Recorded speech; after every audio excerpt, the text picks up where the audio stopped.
Welcome to the future. This is Trending in Education, May 2022. Mike Palmer here, as always. For today's episode, we're going to review some of the shows and conversations we've had recently.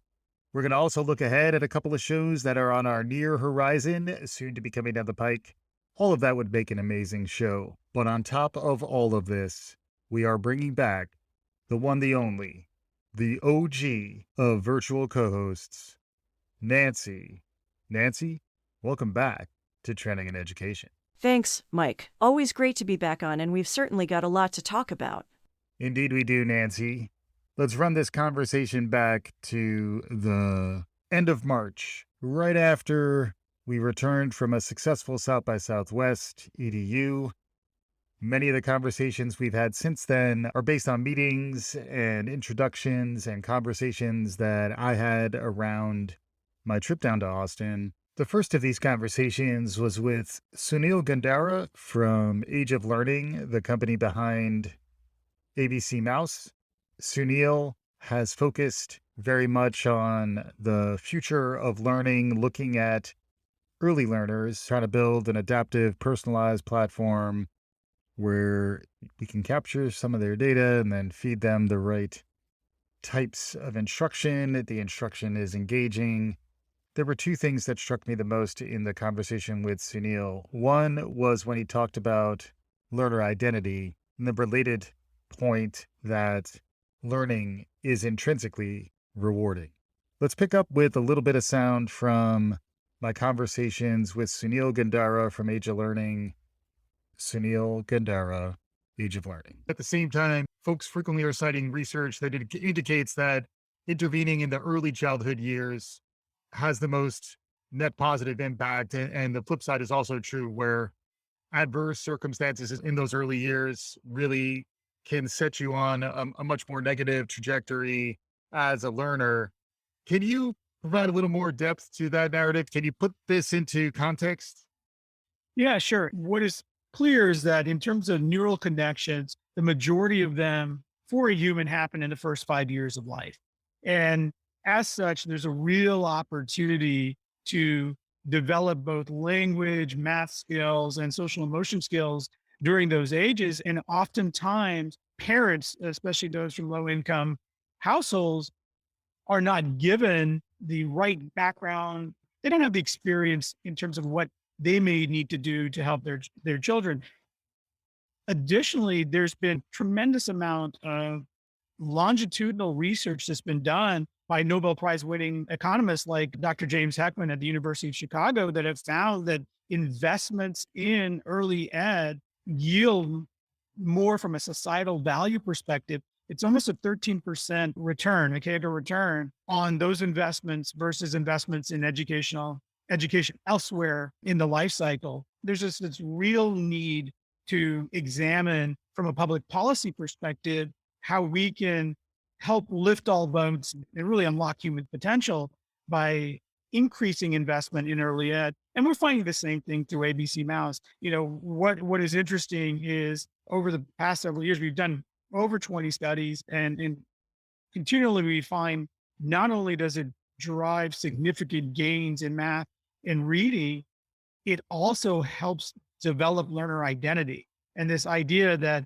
I'm a learner and I can take on new challenges. And it really ties into things like growth mindset, where a child can enter a situation and doesn't look at it as saying, hey, I don't know this. They look at it as like, I don't know this yet, and I can learn this. And it's really embodied in how they think about and approach new problems. I really love the idea of the learner identity and building in the right kind of reinforcement and self-talk so that, every child should feel that sense of accomplishment of struggling through something hard, putting forth that effort and then, having the support of folks who care. I guess you can build some of that into the emotional design of the product itself. While edutainment may be a triggering word, like kids do have fun while learning using these products, correct?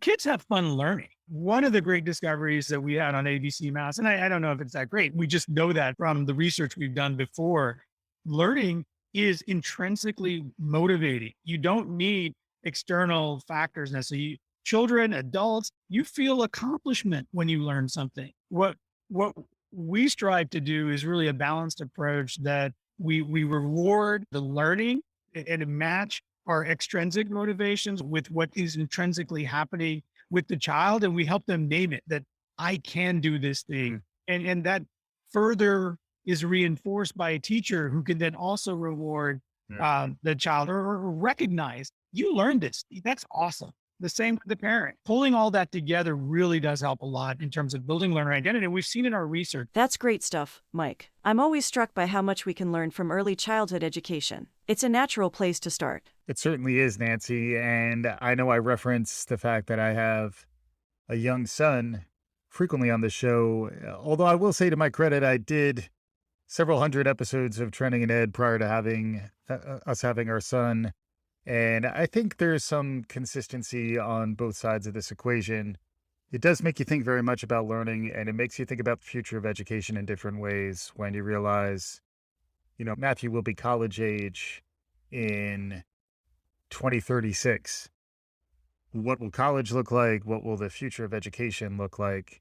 This reminds me very much of the conversation I had with Abby Falik, who is the founder and CEO of Global Citizen Year, a nonprofit that focuses on providing a diverse cross-section of students who are typically college age to live in a host country, engage there, understand some of the service learning opportunities they might get while there, and also understanding some of the true global perspective that only comes from travel. Abby was reflecting on her perspective around higher education. Let's listen to a little bit of my conversation with Abby. To me, this reminds me of something we've been talking about on this show really since 2020, is how the pandemic had an accelerating effect in a lot of different areas of the learning ecosystem and just the world writ large. Sounds like that's very much the case, and that it affected a pivot that you may have had on your roadmap. You were probably thinking about it, but also you were working with the smaller cohorts and really ensuring that that model was successful. Can you talk about how maybe the first chapter led into the second, and then we can look at what's coming? Great. I couldn't agree more that what's happened in the last couple of years has been an accelerant for trends that were already underway, particularly really in every industry, and so obviously in higher education as well. Mhm. And so before digging into how it's affected us, I spent a lot of time thinking about what kind of higher education do I want my kids, who are now 5 and 7, to have? And I am totally convinced they will not go to four-year college in a traditional sense. Yep. It won't be the thing. It won't be the best or the only path. And I think we've been on that path for a long time, of a total reimagination of how to better align what we're teaching at that age with what young people most need to learn, and the disconnect between those skills and what traditional college curriculum tend to be teaching. I've been struck by the stat that says 11% of employers think that college graduates are ready for the workforce, Mhm. and 96% of college presidents think they are, right? Right. So there's this dramatic disconnect, and a huge opportunity for new pathways to fill in the gap there. Mhm. So I think what's exciting is to see that some of those conversations that felt futuristic and radical are now much more mainstream and part of what we're all able to now build around. But we've got to be really thoughtful as well, because if we leave the rebuild to the market alone, what we'll get is a very thinned out version of education. Mm. We'll take the hard skills and the training that you can do online and strip out other stuff that seems, quote, inefficient or, soft in some way, Yeah. and actually orient around just training around skills, training kids to be coders and data analysts. And what is actually needed is training around the things that are most human, the human skills of the future that the AI and robots will never do. And that can't be taught through a coding boot camp. And so we need impact pathways that are not just market driven to help us reimagine what a higher education can look like. So that's Just a broad thought on and observation about what I think is accelerating trends that are so urgent and essential in education. I loved listening to Abby. It's inspirational to engage with someone who is making their vision a reality. I also appreciated how she went beyond the traditional conversation about a gap year to connect with something deeper about service and global citizenship. Yes, I agree. Reminds me also of a very recent episode that just went out with Dr. David Lenihan at Tiber Health, who helped establish a medical school in Puerto Rico. David talked a lot about what the future of medical education might look like, but even more importantly, he talked about the mission of opening up access to prospective healthcare professionals who otherwise wouldn't have had a chance at medical school. A lot to get out of this conversation with David. Let's listen to a quick clip of it now. What about emerging technology? I like to talk about virtual reality, artificial intelligence, emerging trends. How do you think that's going to influence healthcare? How's it going to influence medical education?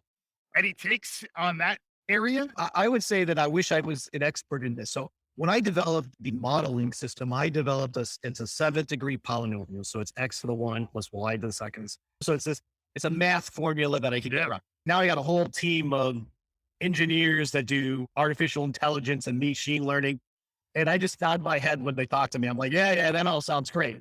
But we've really been able to improve our accuracy. So with the polynomials, we got a R of about 0.72. To put in perspective, the MCAT has a correlative value of about 0.4. Right. We're able to increase that to 0.72. And now with machine learning and neural nets, we're at 0.8. So I wish I could go into depth on what they do. Wow. Yeah. But it's really accurate. And I think that's what you're going to start seeing in our differential diagnoses in the hospitals and when we treat patients. We're going to be a lot more accurate learning using some of this artificial intelligence and machine learning and how we go about deploying what we think is the problem. Right. There's lots of things out there that are working on this. And I see the next generation of doctors not only having to use their clinical experience, but they're going to also have to use their IT experience. So the skill sets of our physicians are evolving. Yeah. And I think for the best, by the way. I think you need to balance that clinical skill with what your expectations are. And then on the, I don't know if that's the proper word, the metaverse or how do we go about doing this stuff. I think you're going to start seeing that a lot more in Sims and then also a lot more with having support. So you'll be able to have a doctor or we use a battlefield example, a patient on a battlefield and maybe don't have a surgeon there to do something. So you could have a trained tech doing it with a person with the VR glasses on telling the individual how to go about treat that patient. Now, that's not the ideal situation, but these are in times of emergency. Right. And so this technology is going to allow us to get care into areas across the globe where you couldn't. I'm not going to be able to get the top neurosurgeon to go practice in the Sudan right now, but I can get his talent there using the technology, and I can get his skill sets there helping other people do it, to help other people treat. And it's actually one of the things that we are doing right now. We're looking at expanding our medical school into Pakistan, into Africa, into Turkey and Istanbul. And the advantage is this: by the way we deliver the curriculum and using these technologies, I don't need to get the physiologist into those locations every time. I can beam them from our St. Louis campus, our Puerto Rican campus there. She can teach the class there. We have a moderator there helping them understand the clinical cases of patients they're likely to see there. And I can hire at that wage level. So I'm hiring talent at that wage level, which is going to be less than what is in the United States, while being able to provide the expertise into those areas. In addition to the amazing stuff about access and the importance of building trust with the community, I like that David talked about artificial intelligence and the future of medicine. We've been doing a number of shows about AI lately. Yes, we have, Nancy. In fact, looking back over the last 6 weeks, we just talked to Jennifer Lee at Photomath. Photomath does really interesting visual recognition using machine learning and AI to help struggling math learners, and we all struggle if we're learning, help us get to the answer quickly just by taking a photograph of the math. I thought that was really relevant. And then we had a great conversation with Frances Valintine out of New Zealand, our first Kiwi on the show.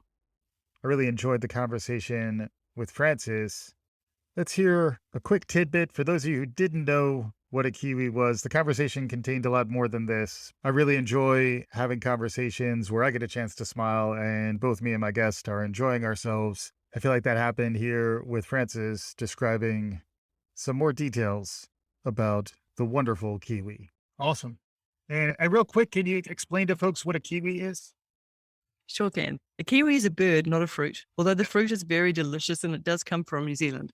But the kiwi is a small, flightless bird. It's very nondescript. It's got a very long beak, it's brown, and it has the most enormous egg. So the egg within inside the kiwi is almost like an ostrich egg, and yet the size of a kiwi is about the size of a duck. So it makes no sense. It's a great bird. It's a great bird, and it's okay to refer to folks from New Zealand as Kiwis. Certainly can. You're providing additional value to me as an American in that context. I didn't realize Kiwi couldn't fly. Who knew? This is why we have podcasts. This is why we're tapping into folks. And they're nocturnal. So I've only ever seen a kiwi once in my entire life. So not only are they small brown flightless birds, they also hide in the dark. So there you go. Frances Valintine, thank you so much for joining us on today's episode. Such a pleasure. Thank you, Michael. There's plenty in that interview beyond conversations about flightless nocturnal birds. But hey, we like to provide a wide array of content for the sampling. With that in mind, I did want to look ahead a bit and talk about some of the conversations we've had recently. Friend of the show, Tony Wan, was just interviewed. Tony was on once before. Tony is the head of content for Reach Capital, which is a venture fund focused on early stage ed tech and education companies. Here's a little bit of sound from my interview with Tony. This episode should be coming out very shortly. It's got interesting perspective from Tony coming back from ASU GSV, looking ahead at the world of conferences, and even getting a few takes of his on Web3. Let's hear a bit from Tony now. Yeah, you brought up the idea of credentialing and kind of where that can go in the future. I think it ties back into kind of a longer running kind of theme or objective that, we've been trying to evolve in the education space. How do we track and measure and share credentials, beyond the degrees or beyond kind of like the formal traditional way that it's been happening? I think, on the blockchain, the basic and nice thing about it is that it does capture. There's one unified place where you can capture a lot of your activities, what you do, and in ways that can perhaps kind of bypass a lot of the interoperability issues of credentials that we have seen that has been a challenge in the past. So, I think that the blockchain being able to capture every action you complete online as a proof of, what you've done or what you know, or who you know, I think there's a lot of potential there for that to kind of stack up and create other, opportunities to kind of showcase your skills and readiness for jobs or for careers. Mm-hmm. I think there's that ongoing question of, do employers care about degrees? And so, that pendulum kind of swings back and forth. But I think one of the most tangible ways I see kind of Web3 evolving to make an impact is this part about, credentialing and being able to track your record and your contributions piece of things. So It ties into credentials, it ties to like project-based learning. Yeah, I think that's one of the more exciting things about it. Sounds great, Mike. There's a lot of buzz around Web3, isn't there? Indeed, there is, Nancy. A lot of hype cycle around Web3, but there's some goodness in there. We've had a lot of really interesting conversations about virtual reality, augmented reality, AI, machine learning, and the blockchain, and we'll hopefully continue to have those conversations in the future. Really enjoyed surveying a lot of these topics with Tony. One more conversation to listen to. This is for an upcoming interview that I had with the author of Confessions of a School Reformer. This is Larry Cuban. I believe he is our most senior interview thus far. He's an 87-year-old school reformer, professor emeritus out of Stanford Education. My conversation with Larry is coming shortly, but I was really struck by the timelessness and some of the wisdom that I was able to get from Larry in this conversation. Let's hear a quick clip of this now. But any thoughts on where we are now, Larry? Yeah, if you're talking about the impact of the pandemic on school reform, it will have very little influence in changing the existing direction that has been around since the 1980s, which is basically using the metrics of test scores, making sure that a lot of the kids graduate high school, trying to ensure that a lot of kids, particularly kids in the low income minority kids, go to college. Mhm. All of those impulses originated in the 80s and 90s, Yeah. and they have been around for the last 30 years, and they will continue. They've continued during, and I would guess after the pandemic also. Interesting. Yeah, because that was the one piece where I guess I was hopeful that some folks have talked about the shock to system being an opportunity to change. And if you go all the way back to the 70s or the 80s, that's a long time to still be in one era. I'm always hopeful for what might be coming next. Do you envision a new movement emerging at some point? How do we get out of this sort of corporate influenced, metrics driven, test driven, standards driven mode? Will we get out of it? Should we muddle through? Any thoughts on this? Well, here's the thing. I look at school reform as a product of what's going on in the larger society.